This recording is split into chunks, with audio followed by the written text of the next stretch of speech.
As the iron ring of Allied sea power closes round Japan, big American naval units carry the fight ever nearer to the home islands of Nippon. Planes return to their carriers. Some of them come in the hard way.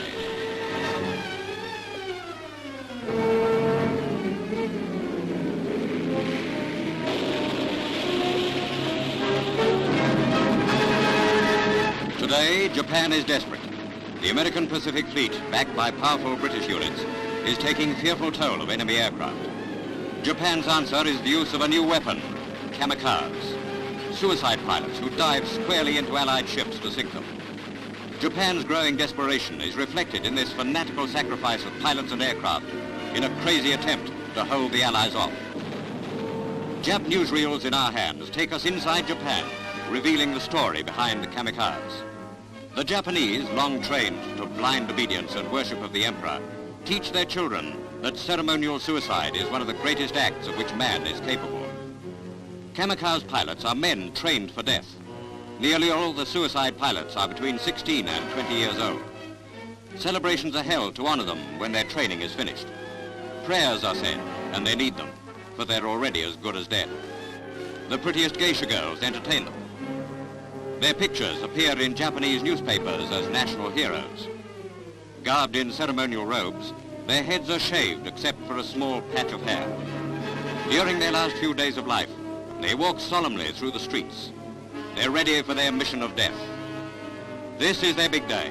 To cries of Banzai, they prepare for their last flight, which may destroy an Allied ship. Many Kamikaze planes are small. They're launched from large aircraft and guided by a suicide pilot. He wears no parachute. He's locked in the cockpit. His plane is stripped of landing gear and detonates with a shattering explosion on contact. First pictures of these killer weapons come from Okinawa, scene of the bloodiest fighting yet in the Pacific. Called the Baka bomb, they're the Jap version of the Nazi V1. Over 2,000 pounds of explosive are packed into the nose. Now for the first time we show actual shots of these amazing kamikaze attacks, filmed at extreme peril.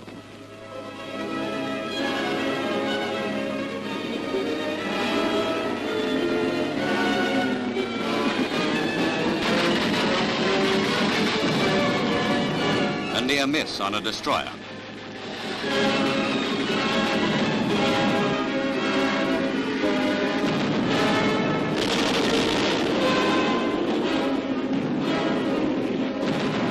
An aircraft carrier of the Essex class takes a direct hit.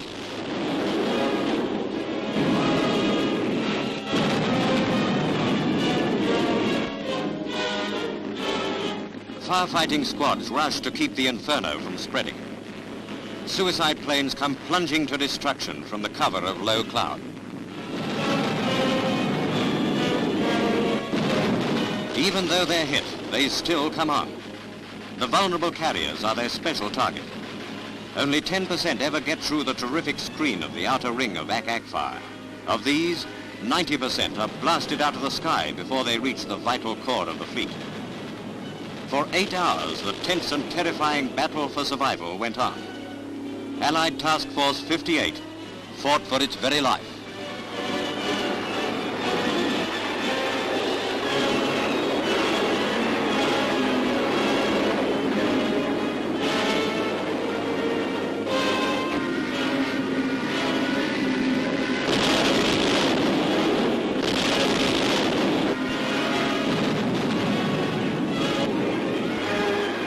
Kamikaze is costly for the Japs. In 2 months, they lost more than 3,500 aircraft of all kinds.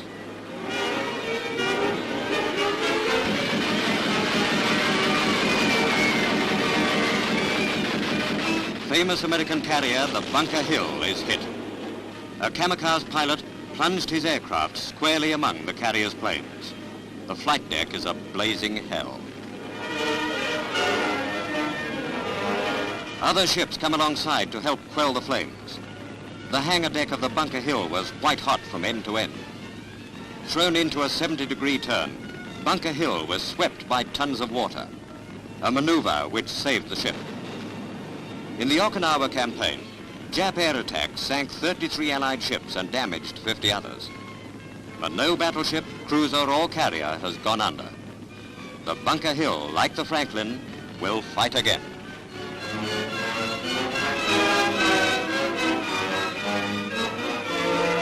On another carrier, an American plane lands on and loses its emergency tank.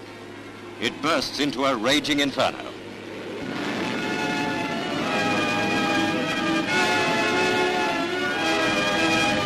But the pilot is saved.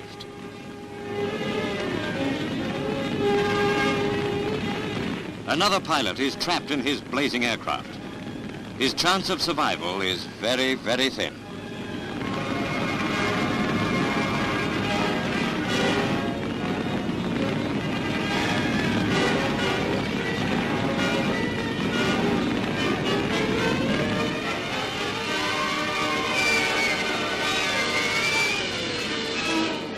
But from almost certain death, he's brought through to safety.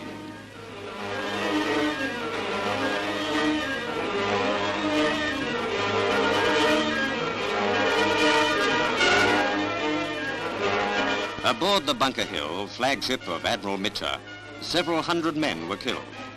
Suffering and death marks every island milestone on the road to Japan. In 2 months, Allied ships off Okinawa lost 4,000 dead and as many wounded. Among the heaviest naval casualties of the war.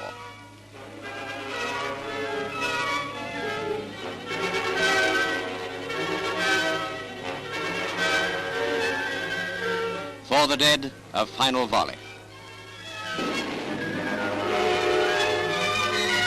But the Allied ships sail forward. Neither Kamikaze nor any other form of hell in the Pacific can save doomed Japan.